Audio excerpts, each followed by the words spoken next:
mesdames, mesdemoiselles, messieurs, salut à tout le monde. Je roule en ligne 11 sur l'avenue de la Libération, car je manquais de l'argent pour le transport. En arrivant au niveau de la RTNC, Radio-Télévision Nationale Congolaise, je fis un accident très grave. Le bout de devant de ma roue droite s'était largement ouvert, de même que le bout de derrière. Du coup, j'ai réduisé ma vitesse.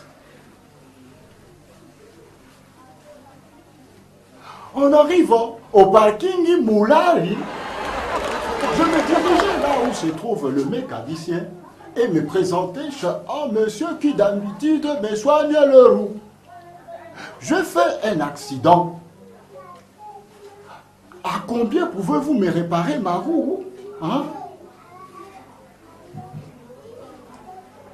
Pour tous les travaux à faire, donnez 500 francs. Ah non, c'est trop cher. Je n'ai pas suffisamment d'argent. Sinon, je n'allais pas faire la ligne 11. Et par conséquent, faire cet accident, je n'ai que 200 francs. Comme vous êtes un de mes vieux clients, tenez quand même. Il me fit asseoir sur le tabouret et de se mettre à travailler.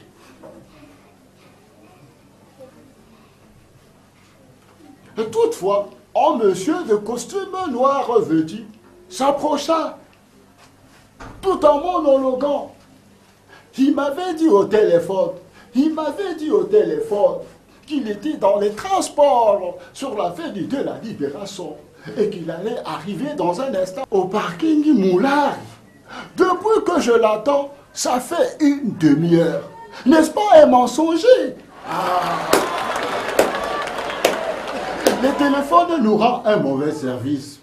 Le téléphone nous rend un mauvais service. Le téléphone nous pousse à mentir. Bon, il m'avait promis de l'argent. Je n'ai pas le choix. Je ne peux que continuer à l'attendre car je suis dans le piacard. Ensuite, il entra dans un mini-resto qui était là, à côté, et dit « Madame, préparez-moi une omelette. » Et madame de commencer à s'en faire. Papa.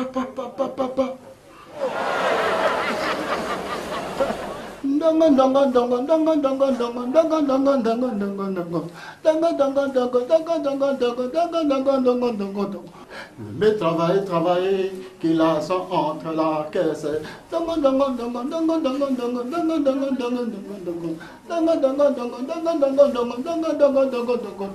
Mais travailler, qu'il a son entre dans la poche.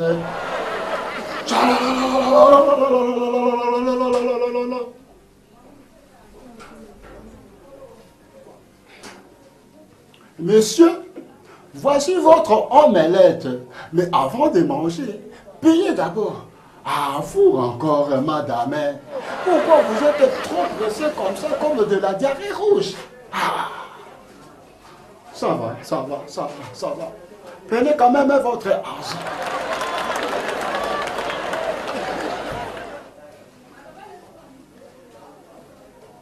Quelques moments après, le monsieur reprit son monologue.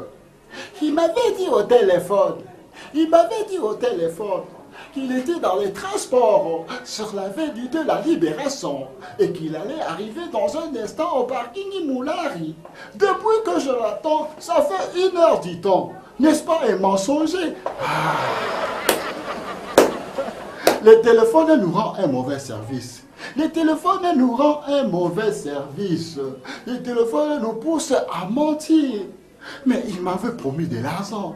Je n'ai pas le choix. Je ne peux que continuer à l'attendre car je suis dans le piacard. Et moi, de lui lancer, « Monsieur, de quoi vous plaignez-vous? Les téléphones nous aident à nous communiquer avec des gens proches ou loin de nous. N'est-ce pas un bon service, hein? Monsieur, malgré cela, les téléphones nous rendent un mauvais service. Tenez, je vais vous raconter une histoire pour vous convaincre. Un jour, mon grand frère m'invita de l'accompagner chez ses beaux-parents. Et on était partis. À notre arrivée là-bas, on a été bien accueillis. On nous fit asseoir. Par après, mon grand frère dit à son futur beau-papa, « Papa, où est Mandolina, ma fiancée ?» Mandolina, Mandolina était là, mais elle s'est déplacée un peu. Vous me demanderez certainement si c'était à quelle heure? À 21h, Mandolina n'était pas chez ses parents. Alors, mon grand frère prit son téléphone, composa le numéro de Mandolina.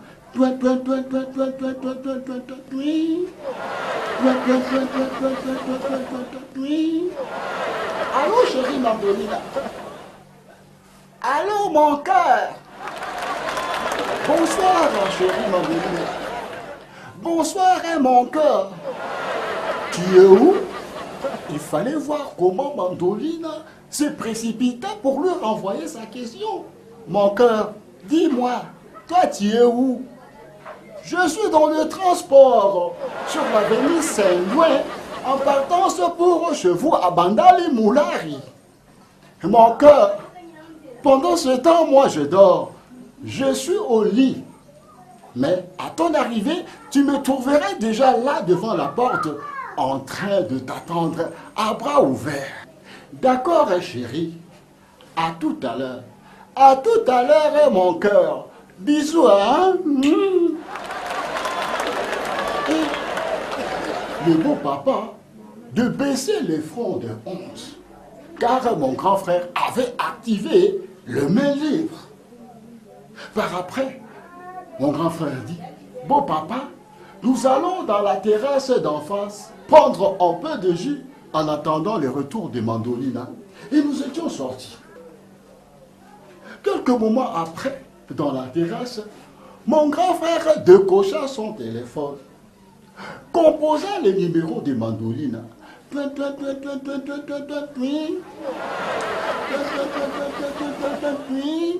Allô, chérie Mandolina. Allô, mon cœur. Pendant ce temps, je suis arrivé au parking Moulari. Je suis en train de descendre du transport. Dans quelques moments, tu me verras là chez vous. D'accord, chérie? À tout à l'heure. À tout à l'heure, mon cœur. Bisous. Et dans le moment qui avait suivi, nous avons vu Mandolina passer devant nous. Elle avait 5e vitesse. Et comme elle avait porté de longs talons, elle faisait tellement de bruit. Elle entra dans leur parcelle. En arrivant devant la porte de leur maison, elle fut interpellée par son père.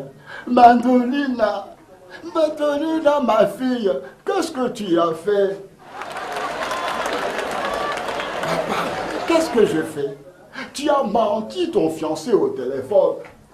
Il était venu ici depuis longtemps et il se trouve là, à la terrasse, en train de t'attendre. Mandolina rentra dans la maison sans maudit. Par après, nous étions rentrés dans la parcelle et mon grand frère a dit à son futur beau-papa, « Papa, appelez-nous Mandolina, car nous voulons rentrer. » Et le papa, le futur beau-papa, de s'exécuter. « Mandolina, Mandolina, Mandolina !» Mandolina ne répondait pas. Mandolina ne sortait pas. Alors mon grand frère prit la parole. « Beau papa, je suis estomaquement. Je suis mausolé. C'est vraiment fromage avec le comportement de votre fille. Pour éviter les pires, je suspends le projet de mariage que j'avais formé pour elle. Adieu, beau papa. Et nous étions sortis. Laissons le beau papa en pleurer.